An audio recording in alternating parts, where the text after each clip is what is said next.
हिंदी साहित्य का काल विभाजन और उसके नामकरण के बारे में आज हम करेंगे।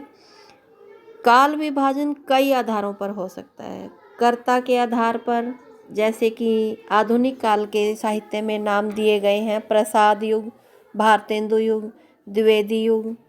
प्रवृत्ति के आधार पर हो सकता है।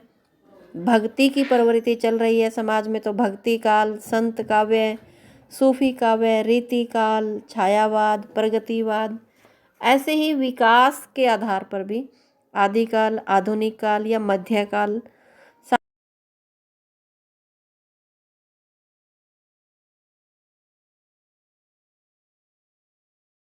स्वातंत्र्योत्तर काल, स्वच्छंदतावाद आदि।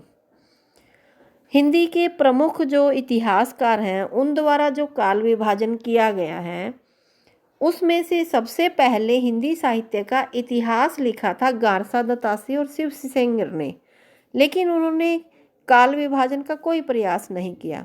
काल विभाजन की शुरुआत ग्रियर्सन से होती है। उनकी पुस्तक का नाम है the modern vernacular literature of Hindustan. इसमें उन्होंने 11 अध्यायों में इस पुस्तक को लिखा है। प्रत्येक अध्याय एक कालखंड को व्यक्त करता है। इन्होंने लेखकों और कवियों का कालक्रमानुसार वर्गीकरण किया है।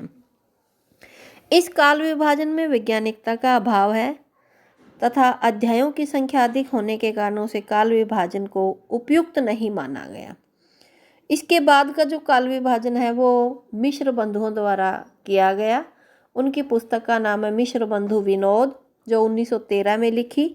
उसमें उन्होंने हिंदी साहित्य के इतिहास को आरंभिक काल, माध्यमिक काल, अलंकृत काल, परिवर्तन काल, वर्तमान काल आदि नामों से बांटा और प्रत्येक काल के आगे लगभग 3 कालखंडों तक उन्होंने 2-2 भागों में बांट दिया, पूर्व और उत्तर, पूर्व और उत्तर या प्रौढ़, इस प्रकार से। लेकिन इस काल विभाजन में भी त्रुटियां निकली।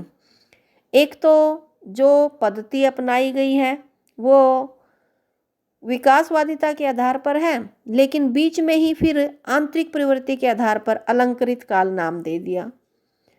दूसरा, काल विभाजन का कोई स्पष्ट आधार नहीं बनाया उन्होंने। और